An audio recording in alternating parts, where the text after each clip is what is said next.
আসসালামু আলাইকুম my lovely viewers, welcome to my channel. আপনারা সব ভালো আছেননি? আলহামদুলিল্লাহ আমি ভালো আছি। আর আজকে আমি বানাইলাম সাবুদানার ডেজার্ট। আর এটা আসলে অনেক নাইস অ্যান্ড টেস্টি একটা dish. Sabudana and fruits and milk দিয়ে আমি বানাইছি। সো প্লিজ দেখতে থাকুক কিলা নয় আমার ভিডিও। আর যদি ভালো লাগে like comment share and subscribe. আমি একটা ফ্রাই প্যানের মাঝে দুধ বয়েছি গরম করার। সো এখন আমি চিনি অ্যাড করলাম। চিনিটা আসলে পরিমাণ মতো। আমার দুধ আসলে ব্লক উঠে গেছে।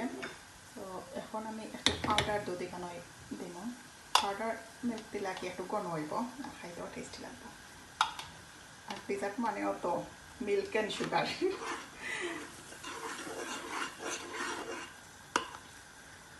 একটু ঘন হয়ে গেছে।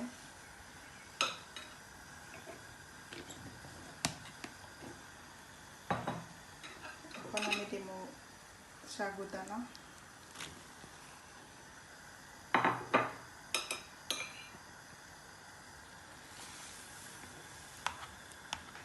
ভালো করে এটা মিক্স করবো। আমার সাগু অ্যান্ড মিল্ক ভালো করে মিক্স হয়ে গেছে। এখন আমি দেবো এখানে ফ্রুটস। আর ফ্রুটস আমি এখানে 4 জাতের ফ্রুটস কাটতে রাখছি: আম, আঙ্গুর, কলা অ্যান্ড বাংরি। সো ফ্রুটস আসলে ইচ্ছা মতো দেওয়া যায়, যার জেলান ভালো লাগে। আর আমার বাসাতে আজকে ও ফ্রুট আসিল, লাগে আমি ও ফ্রুট দিয়ে করলাম। সো এটা ডিপেন্ড, আপনারা আর বাসা যদি ডিফারেন্ট কোনো ফ্রুট থাকে আপনারা ইউজ করতে পারেন।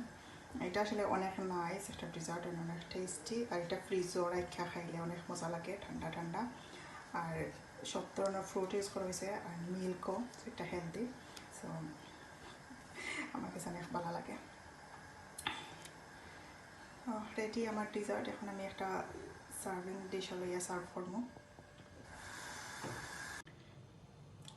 রেডি আমার সাবুদানার ডেজার্ট। উপরে আমি কিছু চেলি দিছি ডেকোরেশনের লাগে। দেখো দেখতে কত নাইস হয়েছে, আর খাইতেও কিন্তু অনেক নাইস অ্যান্ড অনেক টেস্টি।